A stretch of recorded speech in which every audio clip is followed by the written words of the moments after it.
श्रीमद् भगवद गीता अध्याय 6 ध्यान योग। अब श्री कृष्ण अर्जुन को ध्यान योग का गूढ़ ज्ञान देते हैं। कर्म और संन्यास के बीच सामंजस्य की बात करते हुए वह बताते हैं कैसे मन को जीतकर आत्मा में स्थित हुआ जा सकता है, कैसे ध्यान मुक्ति का मार्ग बनता है। श्री कृष्ण कहते हैं, जो व्यक्ति कर्म का त्याग करता है परंतु अपने कर्तव्यों का पालन करता है, वही सच्चा सन्यासी है, वही सच्चा योगी है। केवल अग्नि न जलाना या कर्म न करना सन्यास नहीं है। मनुष्य स्वयं ही अपना मित्र है और स्वयं ही शत्रु। जो मन को जीत लेता है वह मित्र बन जाता है, जो मन को नहीं जीत पाता वह उसका शत्रु बन जाता है। मन ही बंधन का कारण है और मन ही मुक्ति का साधन। योगी वही है जो अपने मन को वश में कर चुका है, जो सुख दुख मान अपमान लाभ हानि में सम रहता है, जो समदृष्टि रखता है, वही ज्ञानी वही योगी कहलाता है।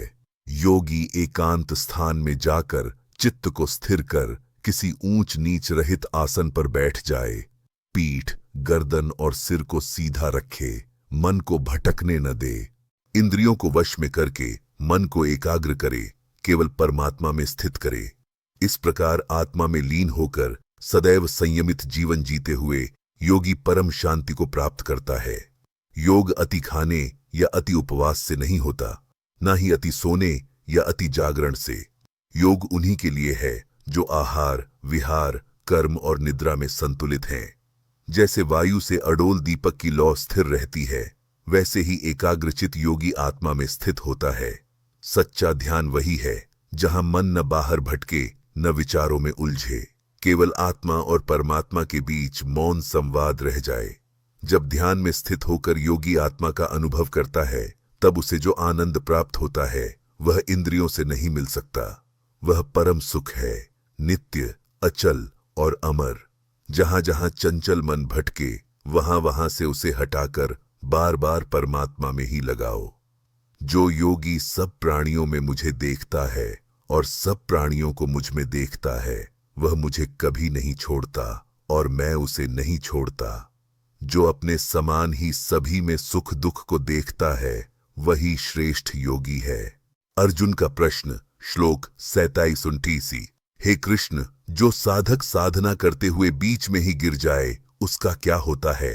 क्या वह दोनों लोकों से वंचित नहीं हो जाता? श्री कृष्ण का उत्तर, श्लोक 40-45। हे अर्जुन, ऐसा व्यक्ति न इस लोक में नष्ट होता है न परलोक में। वह अगले जन्म में पुनः उत्तम घर में जन्म पाकर साधना को फिर से शुरू करता है। पिछली साधना उसे स्वतः प्रेरित करती है और अंततः वह परम लक्ष्य को प्राप्त करता है। सभी योगियों में वह योगी श्रेष्ठ है जो श्रद्धा से मुझ में लीन है और भक्ति से मेरी आराधना करता है। ध्यान योग कोई सिद्धि नहीं, यह आत्मा की यात्रा है परमात्मा की ओर, जहां मन शांत होता है और आत्मा परम शांति में लीन हो जाती है। यही है सच्चा योग, यही है मोक्ष का द्वार।